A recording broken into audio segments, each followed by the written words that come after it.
প্রায় বিলুপ্ত হয়ে যাওয়া এই পাখিগুলোর নাম হচ্ছে কাক।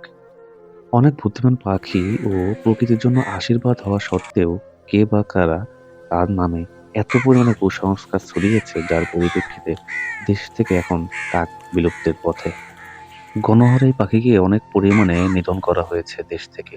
শোনা যায় না কাকের সেই কা কা ডাক।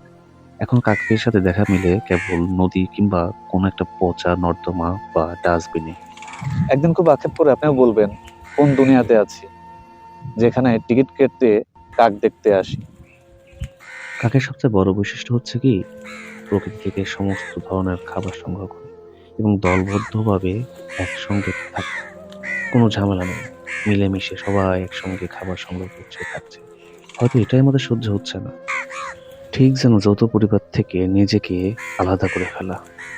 কোনো একদিন হয়তো নিজেকে মনে হবে আমি হয়তো কোনো একটা বিলুপ্ত প্রাণী। পরিবার থেকে হয়তো হারিয়ে গেছে, কিংবা পরিবারকে হয়তো হারিয়ে ফেলেছি। আন্তরিকতা, নৈতিকতা, সভ্যতা সবকিছু ভুলে পরিবার থেকে বিচ্ছিন্ন হওয়া এক বিলুপ্ত প্রাণী। যেহেতু আমরা মানুষ, আমাদের মধ্যে মনুষ্যত্বই বেঁচে থাকুক, পশু পাখি নিধন বন্ধ হোক। পরবর্তী প্রজন্মের জন্য অবশ্যই তো কিছু রেখে যেতে হবে, না হলে তারা চিনবে কিভাবে।